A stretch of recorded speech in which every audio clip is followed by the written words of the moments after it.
এই মুহূর্তে স্টুডিওতে আছে সোনাম ঘোষ। শুনবো বিজেপির যে রাজনীতি, যে চর্চা কি বলছেন শুনবো। আরামবাগ সহ বিভিন্ন মহকুমায় যে বিজেপির যে ঐকান্তিক প্রচেষ্টায় যেভাবে এগিয়ে চলছে বাংলায় এবং বাংলাকে দখল করার জন্য, মহিলা নেত্রী হিসাবে লক্ষ্য আছে যে কিভাবে আগামী দিন এগোবেন? অবশ্যই, কারণ সর্বোপরি আমরা যেটা জানি যে আমাদের বাংলার মুখ্যমন্ত্রী একজন মহিলা, কিন্তু মহিলা হওয়ার পরও আমরা এই কিছুদিন আগে দেখলাম যে চাকরির জন্য মহিলাদেরকে, সেও তো একটা মেয়ে, সেও তো এই বাংলার কন্যা, সেই মেয়েটাকে চাকরির জন্য মাথা মুন্ডন করে রাস্তায় বসে প্রতিবাদ জানাতে হচ্ছে, কারণ হকের চাকরি আদায়ের জন্য। তাহলে সেও একজন মহিলা, আমিও একজন মহিলা, আর বাংলার মুখ্যমন্ত্রী একজন মহিলা। এবং এই মহিলাকে উৎখাত করার জন্য আমাদের বিজেপি মহিলা কার্যকর্তারা কিন্তু সবাই খুব শক্তিশালী, খুব স্ট্রং, এবং আমরা এই সামনে লোকসভাকে পাখির চোখ করে আমরা কিন্তু সেই লক্ষ্যে এগিয়ে যাচ্ছি। আশা করি 2024-এই তৃণমূল কংগ্রেসের আঁতুড় ঘরটাকে আমরা ভাঙতে পারবো। মহিলা কমিটি কি প্রয়োজন আছে? যেমন অন্যান্য রাজনীতির ক্ষেত্রে যেমন দেখা যায়, তেমন কি বিজেপিরও মহিলা কমিটি বলে আলাদা কোনো সংগঠনের প্রয়োজন আছে? মহিলা কমিটি তো বিজেপির আছেই। বিজেপির দেখবেন আপনারা, মানে সেন্ট্রালেও হচ্ছে বিজেপির মহিলা মোর্চা আছে, রাজ্যতেও আছে বা ডিস্ট্রিক্টেও আছে, আর হচ্ছে আমাদের মন্ডল স্তর, একদম বুথ স্তর পর্যন্ত আমাদের মহিলা কমিটি আছে। এবং প্রতিটা জেলায়, প্রতিটা রাজ্যে, প্রতিটা ডিস্ট্রিক্টে মহিলা কিন্তু একটা করে ইনচার্জ বা আমাদের যে পার্টির সংগঠন অনুযায়ী কো ইনচার্জ, কনভেনার, কো কনভেনার হিসাবে দায়িত্ব দিয়ে কাজ করানো হয়। কিন্তু তারা কি এতটা পরিচিত যেভাবে তৃণমূল বা অন্যান্য রাজনৈতিক নেতারা তাদের কর্মীদেরকে এবং মহিলা নেত্রীদেরকে নিয়ে যেমন রাস্তায় দেখা যায় যে র্যালি করছে, কোথাও সভা করছে, এরকম কি বিজেপির কোনো কিছু আগামী দিনে হবে বা হয়েছে? হ্যাঁ, অবশ্যই। আমাদেরও বিজেপির, আমি একটু আগে বললাম যে আমাদের একদম সেন্ট্রাল থেকে আপ টু বুথ লেভেল পর্যন্ত সাংগঠনিক অনুযায়ী আমরা বিরোধী পার্টি হয়েও প্রত্যেকটা বাড়ি থেকে মহিলা এবং মহিলা কার্যকর্তার যেভাবে সাড়া পাই, আমার তো মনে হয় না যেটা অন্য কোনো বা শাসক দলের মধ্যে আছে কিনা। আমরা এই কিছুদিন আগে আপনারা লক্ষ্য করেছেন যে বেশ কিছুদিন আগে আমাদের আরামবাগ সাংগঠনিক জেলায় একটা মহিলা মোর্চার র্যালি হলো, এবং সেখানে আমরা একত্রিত ভাবে কয়েক হাজার, মানে বিরোধী হওয়ার পরও, বাড়িতে এত হুমকি, এত অত্যাচার সহ্য করার পরও বাড়ির মা বোনেরা কিরকম ভাবে মানে দলবদ্ধ হয়ে আমাদের তৃণমূল কংগ্রেসের মানে চোখের রাতের ঘুম উড়িয়ে দিয়েছে। তো এখান থেকে বোঝা যায় যে বিরোধী হলেও বিজেপি কিন্তু কখনো কোনো অংশে তৃণমূল কংগ্রেসের থেকে বা অন্য কোনো রাজনৈতিক দলগুলোর থেকে কোনো অংশে কম না। রাম মন্দির করার উদ্দেশ্য কি, মানে 24-এর আগে? দেখুন, 24-এর আগে বলে বিষয়টা না। রাম মন্দির আমরা সবাই জানি, প্রত্যেকেই জানি যে আজ থেকে কয়েকশো বছর আগে, প্রায় 400 বছর ধরে আজকে রাম মন্দির নিয়ে আমাদের যুদ্ধ চলছে। রাম মন্দির মানে বাবরের সময় থেকে রাম মন্দির ভেঙে দেওয়া হয়েছিল, আমাদের রাম মন্দির দখল করা হয়েছিল। আমরা যদি ইতিহাস ঘাঁটি বা আমরা যদি কোনো তথ্য মানে প্রমাণ সমেত আমরা দেখতে চাই যে সেই রাম মন্দির কিন্তু বাবর, আকবর, শাহজাহান প্রত্যেকের আমলে কিন্তু হিন্দুরা সেই রাম মন্দির কিন্তু দখলের চেষ্টা করেছিল। মোট 73 বার রাম মন্দির দখল করার পর, মানে 1992 সালে 6ই ডিসেম্বর, যেটাকে আমরা শৌর্য দিবস হিসেবে পালন করছি, ওই দিনকে আমরা ফাইনালি রাম মন্দির কিন্তু আমাদের অধীনে আনতে পেরেছিলাম। রাম মন্দির শুধুমাত্র ভোট ব্যাংক বাড়ানোর জন্য বা রাজনৈতিক কোনো বিষয় নয়। এটা যদি বিরোধীরা রাজনৈতিক বিষয় নিয়ে মানে আলোচনা করে বা বলে, আমার মনে হয় যেটা মূর্খামি ছাড়া কিছুই না। কারণ এটা হচ্ছে আমাদের ভারতবর্ষের সাংস্কৃতিক, ভারতবর্ষের ঐশ্বর্য এবং আমাদের হারিয়ে যাওয়া একটা জিনিস, এটা সবার। রাম মন্দিরেতে আমরা যদি যা দেখেছি, যে শুনেছি যে রাম মন্দিরের যে অধিকার নিয়ে সে সময় কিন্তু শিখরাও সেখানে উপস্থিত ছিল, এবং এখন রাম মন্দিরে আমরা সোশ্যাল মিডিয়ার মাধ্যমেই দেখতে পাচ্ছি রাশিয়া, ইউক্রেন, বিভিন্ন জায়গা থেকে মানুষ এসে কিন্তু সেখানে সহানুভূতি দেখাচ্ছে এবং আসছে। রাম মন্দির সবার, আমার, আপনার, মুসলমান প্রত্যেকটা সম্প্রদায়ের মানুষজনকে সেখানে আসার জন্য আমাদের শুভেন্দু অধিকারী আহ্বান জানিয়েছেন, আমাদের অমিত শাহজি বলছেন রাম মন্দির সবার। তাই রাম মন্দির নিয়ে আমার মনে হয় যে রাজনীতি করা বা ভোট ব্যাংক নিয়ে কোনো কিছু গল্পই হয় না। আপনাকে কতটা সহযোগিতা করে ওপরে নেতৃত্বরা? দেখুন, সর্বোপরি আমি একদম গ্রাউন্ড লেভেল থেকে কাজ করা শুরু করেছিলাম, তখন আমি বুথের একটা পৃষ্ঠা প্রমুখ হিসেবে দায়িত্ব পাই। সেই পৃষ্ঠা প্রমুখ থেকে আজকে যুব মোর্চার কার্যকর্তা হিসেবে যেটুকু পরিচিত পেয়েছি বা যেটুকু আজকে মানে সিঁড়ি থেকে ক্রস করে গেছি, সম্পূর্ণ কিন্তু আমার উপনেতৃত্ব আমাকে হেল্প করেছে। আজকে দাদারা বা আমাদের ভারতীয় জনতা পার্টির কার্যকর্তা, আমাদের সবসময় আমাদের যিনি ডিস্ট্রিক্ট প্রেসিডেন্ট হয়ে উঠে আসছেন বা আমাদের যুব মোর্চার প্রেসিডেন্ট হয়ে উঠে আসছেন, আজকে ওনাদের সাহায্য ছাড়া আমাদের কোনোভাবেই কাজ করা সম্ভব নয়। তো একদম মানে ছোট বোনের মতো যাকে বলে যে স্নেহ নিয়ে এবং ভালোবাসা দিয়ে মানে একদম ছোট থেকে আস্তে আস্তে কাজ করার সুযোগ করে দেয়। এবং আমরা যদি কাজ করতে অসুবিধা হয় আমাদেরকে বলা হয়, আমাদের প্রশিক্ষণ দেওয়া হয়। তো আমার মনে হয় যে এই যে পাওয়াটা মানে ছোট থেকে বড় হওয়া বা একদম দাদাদের হাত ধরে উঠে আসাটা একদম পরিবারের মতো। কিন্তু কখনো কখনো দেখা যায় যখন নিচু তলার কোনো গ্রাউন্ড লেভেলের লোক ভালো কোনো কাজ করছে, ভালো কোনো পদ পেতে চলেছে, তখন কিন্তু মাঝের কোনো ব্যক্তি কিংবা উপরে কোনো ব্যক্তি সেটাকে কিন্তু বিঘ্ন ঘটানোর চেষ্টা করে। এরকম কিন্তু আমরা অনেক জায়গায় শুনেছি। তো সেক্ষেত্রে কি আমরা মনে হয়েছে কোথাও কিছু থামানোর জন্য? না, কখনো মনে হয়নি। কারণ আমি তো আমার রাজনৈতিক চলার পথে কখনো এরকম পরিস্থিতি পাইনি বা আমার সাথে আসেনি। এবং আপনি দেখে থাকবেন যে আমাদের পার্টি মানে ভারতীয় জনতা পার্টির একটা নীতি আছে, যেটা হলো একই জায়গাতে একটা কার্যকর্তা বা একটা লিডার কিন্তু সবসময় বিলং করে না। কারণ একটা জায়গাতে 2 বছর থাকার পর বা দুটো টার্ম বড়জোর কাজ করার পর ওনাকে উপর দিকে নিয়ে যাওয়া হয়। তো আমাদেরও পার্টির সিস্টেম অনুযায়ী মানে নীতি অনুযায়ী প্রত্যেকের সাথে এটাই হয়, মানে আজকে যে এই জায়গাতে আছে তাকে উঠে গিয়ে উপরে যেতে হবে সে যদি ভালো কাজ করে, আর না হলে সে হয়তো সেই জায়গা থেকে অন্য জায়গায় গিয়ে বসবে। তাই এই পিছনে টেনে ধরা মানে সাইড করা এটা আমার মনে হয় না আমি কোথাও দেখেছি, বা আমাদের দলের মধ্যে এটা কিন্তু হয় না। যদি এরকম হয় আগামী দিনে সেক্ষেত্রে কিছু চিন্তা ভাবনা আছে? হবেই না তো, হয় না তো চিন্তা ভাবনা কিছু না। আমার মনে হয় যে আমাকে যদি দাদারা বা আমার উপনেতৃত্বরা যদি আমাকে মানে এরকম ভাবে চেষ্টা করে, তাহলে আমি বলবো আমার কাজের কোনো গাফিলতি আছে অবশ্যই। তাহলে নলে এরকম কেন করবেন? কাজের গাফিলতি থাকলে আমাকে বলবেন যে তুমি অন্য জায়গায় থাকো, না হলে তুমি যাও। আমাদের এটাই সিস্টেম, এই টানাটানি এসব কোনো ব্যাপার না। এরপর শুনবো যে 2024 আসছে সামনেই, বিভিন্ন রাজনৈতিক দল কিন্তু ইতিমধ্যে কিন্তু মাঠে নেমে পড়েছে ভোট ব্যাংক করার জন্য। সেক্ষেত্রে আপনারা মহিলা যারা নেত্রী রয়েছেন এবং যারা কর্মীরা রয়েছেন কিভাবে এগোবেন 2024-এ? দেখুন, 2024-এর জন্য আমাদের প্রস্তুতি জোর কদমে চলছে।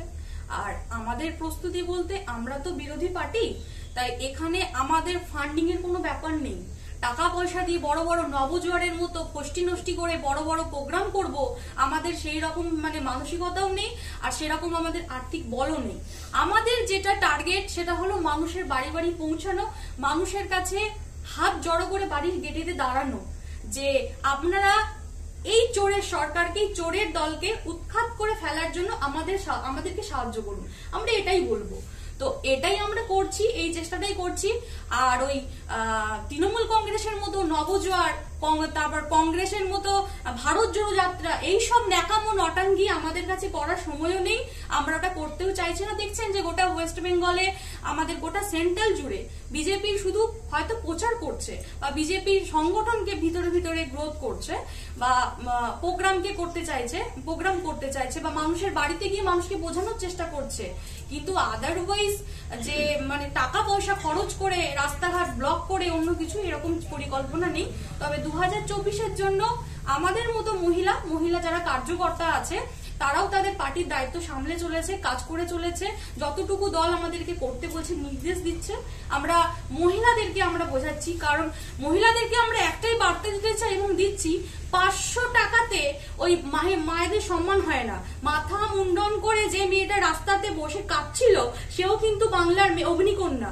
যে মেয়েটা রাস্তার ধারে কিন্তু মাথা মুন্ডন করে বসে আছে সেও কিন্তু কারোর বাড়ির মেয়ে, সেও কিন্তু সরস্বতী। সেই সরস্বতী রাস্তায় বসে কাঁদছে, আর 500 টাকা লক্ষ্মী ভান্ডার নিয়ে যারা ভিক্ষা দিচ্ছে, আমার মনে হয় ওই রকম লক্ষ্মী ভান্ডার দেওয়ার থেকে আমার মনে হয় ওই 5 টাকা করে বীজ কিনে দেওয়া 500 টাকা আমার মনে হয় অনেক ভালো। যে ভাই আমি চাকরি দিতে পারছি না, আমি মা বোনদের সম্মান রাখতে পারছি না, তাহলে তোমরা 500 টাকায় বিষ খাও, খেয়ে আত্মহত্যা করো। আমার মনে হয় এটা লজ্জা, একজন মহিলা মুখ্যমন্ত্রী হয়ে এটা লজ্জা। বারবার শোনা যাচ্ছে বিজেপি ইন্ডিয়ার বদলে ভারত নামটাকে আখ্যা দেওয়ার জন্য, আবার বিরোধীরা চাইছে এবং সাধারণ মানুষও অনেক সময় চাইছে যে ইন্ডিয়া নামটাই থাক, কারণ এতদিন তারা শুনতে অভ্যস্ত। এই বিষয়ে কি বলবেন? দেখুন, এই বিষয়ে বলার কিছু নেই। আমরা প্রত্যেকেই জানি যে ইন্ডিয়া নামটা হচ্ছে মানে ব্রিটিশদের দেওয়া, এবং ইন্ডিয়া নামটা হিসাব মতো যে আমাদের একটা ইংলিশ শব্দ, ইন্ডিয়া নামটা একটা ইংলিশ শব্দ, ভারতবর্ষ হচ্ছে আমাদের একটা বাংলা শব্দ। এবং ভারতবর্ষ যেটা হচ্ছে আমরা প্রত্যেকটা পুরাণ থেকে মানে আখ্যা পেয়েছি, এবং আমরা প্রত্যেকটা পুরাণেতে দেখেছি বা হিন্দু শাস্ত্রেও লেখা আছে, বিভিন্ন শাস্ত্রে লেখা আছে যে ভারত হচ্ছে বায়ু পুরাণে আছে, যেটাকে হচ্ছে অগ্নি দেবতার আরেক নাম। এবং আমাদের ঋগ্বেদে কিন্তু ভারত নামটা উল্লেখ আছে, ওটা একটা জাতি সম্প্রদায়কে বলা হয়েছে, যে জাতি সম্প্রদায় ভারত আমাদের তখনকার 10 রাজার যে যুদ্ধ হয়েছিল সেই যুদ্ধের অংশগ্রহণ করেছিলেন। এবং আমাদের ভারত নামটা কিন্তু আমাদের পুরাণে মানে আমাদের পুরাণে বর্ণিত আছে যে ভারত ভরত রাজার আরেক মানে নামকরণ হিসাবে কিন্তু ভারতবর্ষ নামটা দেওয়া হয়েছিল। তাই এখানে এটাই স্বাভাবিক যে ভারতবর্ষ নামটা আমাদের শাস্ত্রে আছে, আমাদের বিভিন্ন পুরাণে আছে, বিভিন্ন ধর্মগ্রন্থে আছে। তাই ভারত নামটা আমাদের ঐতিহ্য, আমাদের সংস্কৃতির মধ্যে পড়ে। বাংলা ভাষা, আমরা যেটা হিন্দুস্তান, আমাদের এখানে একটা বাংলা ভাষা, সেই পরিপ্রেক্ষিতে এটা আমার মনে হয় ভারতবর্ষ বা ভারত রাখাটাই বেটার। এটার জন্য কোনো ইন্ডিয়া জোটের জন্য কোনো এফেক্ট না, এবং ইন্ডিয়া তো ওটা ইন্ডিয়া না, ওটা I.N.D.I.A। এর মানে হচ্ছে যে India national development inclusive alliance. এখানে তো ইন্ডিয়া না, তাই ওই ইন্ডিয়া না ইন্ডু, তো ওই ইন্ডুকে নিয়ে আমার মনে হয় যে মানে ভারতবর্ষের প্রধানমন্ত্রীর বা বিজেপির কোনো মাথা ব্যথা আছে কিনা। মহাজোটের বিরুদ্ধে কি বিজেপির চাপ বাড়ছে, কি বলবেন? মহাজোটটাই তো ছত্তিশগড়ে উল্টে গেছে, আর হচ্ছে ওই মধ্যপ্রদেশে উল্টে গেছে, রাজস্থানে উল্টে গেছে।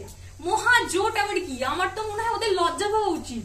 ওই মানে সমস্ত চোরগুলো একসাথে হয়ে 26টা দল একসাথে চোর হয়ে, আর আমাদের ওই চোরের রানী মাননীয় মমতা ব্যানার্জি, উনি হচ্ছে যে চোরের রানী হয়ে উনি প্রধানমন্ত্রী হবার স্বপ্ন দেখে উনি জোট করলেন, এবং সেখানে 26টা দল মিলে ঠিক করলেন যে ওই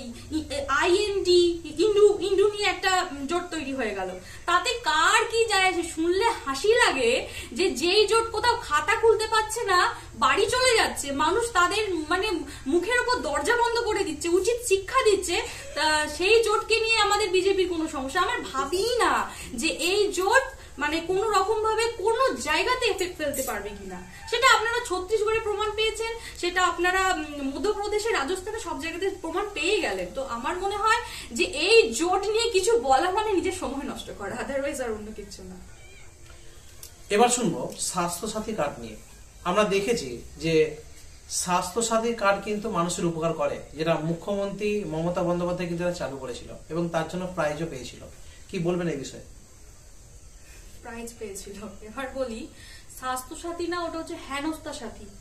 আমরা ওটাকে হেনস্থা সাথী বলি, কারণ ওই কার্ডটা না কোনো মানুষের কাজে লাগে, না ওর মধ্যে কোনো টাকা আছে, না কোনো হসপিটাল বা নার্সিংহোমে গেলে ওখান থেকে হেল্প পাওয়া যায়। আগে জিজ্ঞাসা করবে স্বাস্থ্যসাথী কার্ড নিয়ে এসছেন, যার এখানে চিকিৎসা হবে না, অন্য জায়গায় চলে যায়, কারণ ওর মধ্যে টাকা নেই। এবং দেখা যাচ্ছে ওই স্বাস্থ্যসাথী কার্ডটা দিয়ে দিয়েছে, ভোটের আগে ভোট আসলেই ওই স্বাস্থ্যসাথীর বাহানা বাড়ি থেকে ডেকে নিয়ে গিয়ে যাদের হচ্ছে না তাদেরকে কার্ড দিচ্ছে।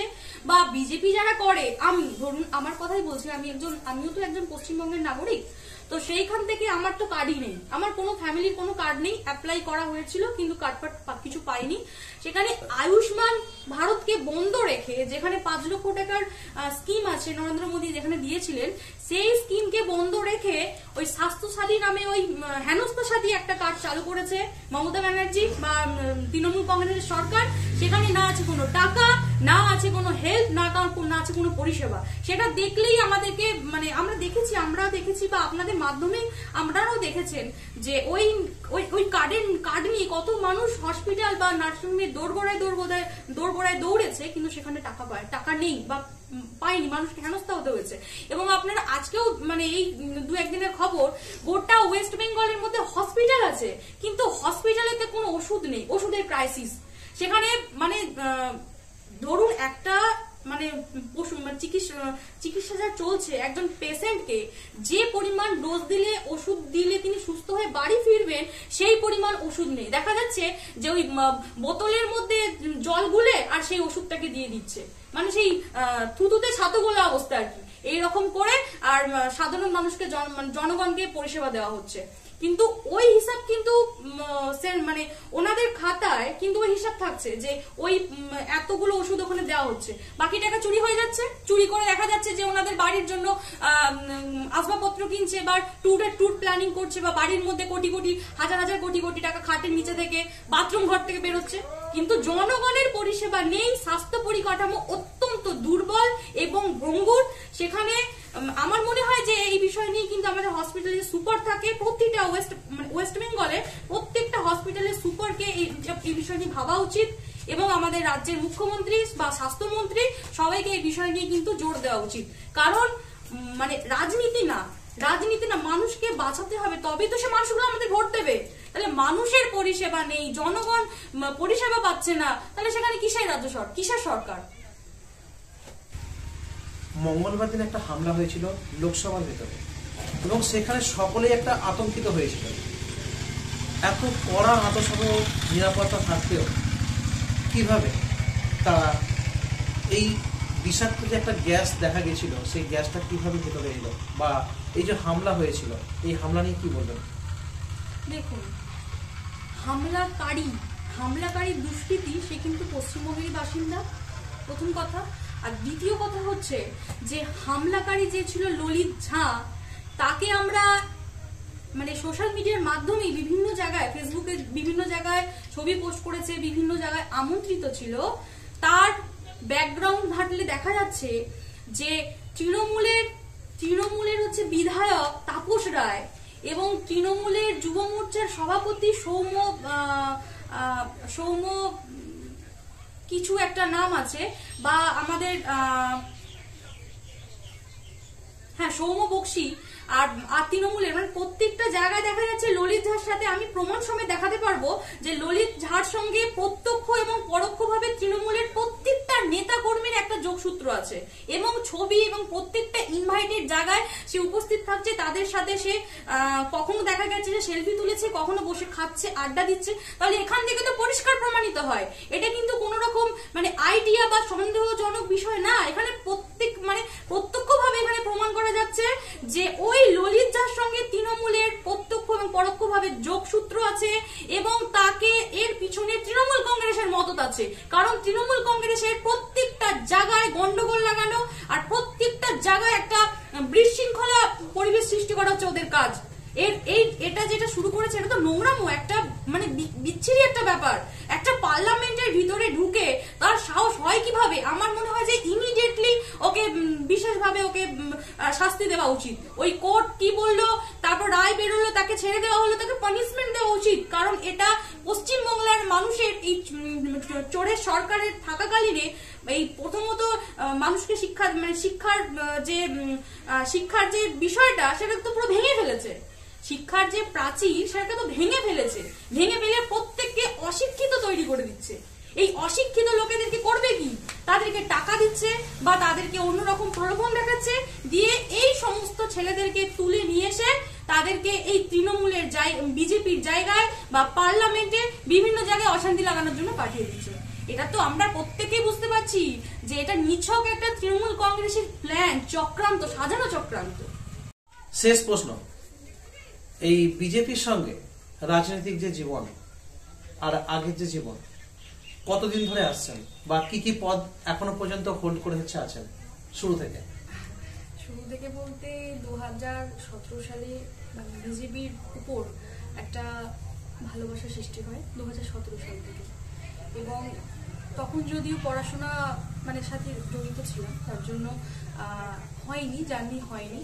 কিন্তু 2018 সালে ভারতীয় জনতা পার্টির বুথ লেভেলে একদম আমাদের এখানে যিনি বুথ সভাপতি ছিলেন তো ওনার সাথে আলাপ করি, পরিচয় করি যে আমি ভারতীয় জনতা পার্টি করতে চাই, এর জন্য আমাকে কি করতে হবে বা আমাকে কোথায় নাম লেখাতে হবে, এরকম একটা বিষয় ছিল। তখন উনি বললেন যে কোথাও নাম লেখাতে হবে না, মিটিং মিছিলে আমাদের সাথে আসতে হবে, আর আমাদের বুথ কমিটি হবে, ওখানে তোর নাম দেওয়া হবে। আমাকে তুই করেন, কারণ উনি আমার সম্পর্কে মামা হন। তো সেই সূত্রে বুথ কমিটিতে প্রথম আমি দায়িত্ব পাই পৃষ্ঠ প্রমুখের।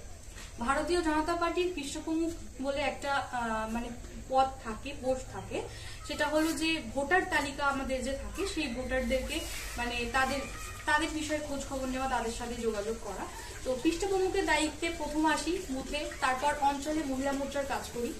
মহিলা মোর্চার তখন হচ্ছে 2019 সাল, অঞ্চলে মহিলা মোর্চা কাজ করার পর 2020 সালে আসলাম, সম্ভবত 2020 সালে আসলাম জেলা পরিষদ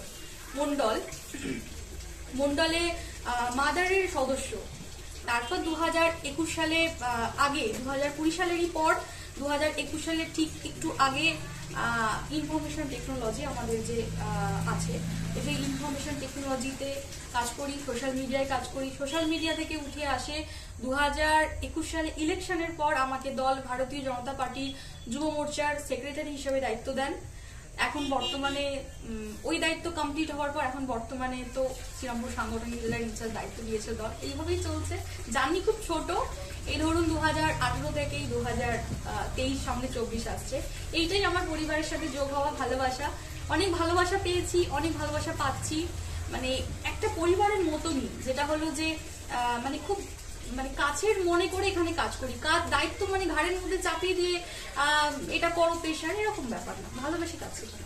আপনি একটা মহিলা, একটা পুরুষতান্ত্রিক সমাজ, একটা মহিলাতান্ত্রিক সমাজ, সেক্ষেত্রে সংসার রয়েছে, ফ্যামিলি রয়েছে, সেক্ষেত্রে ফ্যামিলির কতটা সাপোর্ট এবং এই রাজনৈতিক জায়গায় যে ঢোকা কতটা আপনার পক্ষে কষ্টসাধ্যই বলুন আর সহজসাধ্যই বলুন, কি বলবেন? দেখুন, প্রথম যখন রাজনীতিতে আসবো বলি, তখন বাড়িতে একটুখানি প্রবলেম ছিলই। বাবার তো একটু আপত্তি ছিল যে না, মেয়ে হয়ে বিশেষ করে এই জায়গাতে দাঁড়িয়ে মানে এত মেয়ে ধর্ষণ হচ্ছে, এত মেয়ে খুন হচ্ছে। 2010 সালের 11 সালের পর আমরা দেখেছি প্রত্যেক জায়গায় প্রত্যেক দিন টিভি খুললে ধর্ষণ, খুন হারিয়ে যাচ্ছে, মার্ডার করে ফেলে দিচ্ছে, একটা বিষয় তো থাকেই। তো বাবা মারা তো একটু টেনশনে থাকবেই, ভয়ে থাকবেই। কিন্তু আমার যে জার্নিটা ছিল বা এখনো আছে, আমার ফ্যামিলির সাপোর্টটা ভীষণভাবে আমি পাই।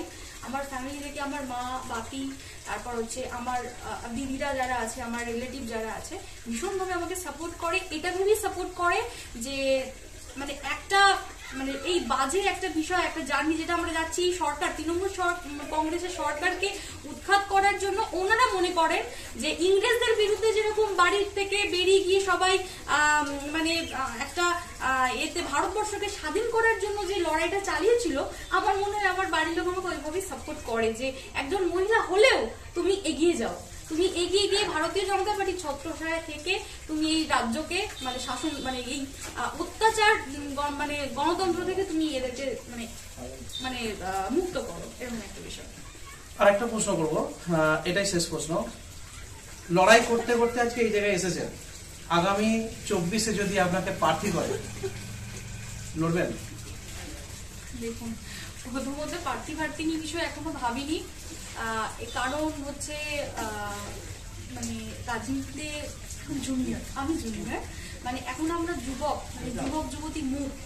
তো এই জার্নিটা পার হয়ে যেদিন রাজনীতি সম্বন্ধে আরো কিছু ধ্যান ধারণা থাকবে বা দেশে বা দশের জন্য কাজ করতে শিখবো বা জানবো আরো কি করে মানুষের জন্য কাজ করা যায় এবং দল নিয়ে দলের কিভাবে আরো ভালো করে গভীরে ঢুকে কাজ করা যায়, তখন হচ্ছে মানে একটা এই যে মানে জুনিয়র জার্নিটা ক্রস করে যখন সিনিয়র জার্নিতে যাবো তখন আমরা ভাববো।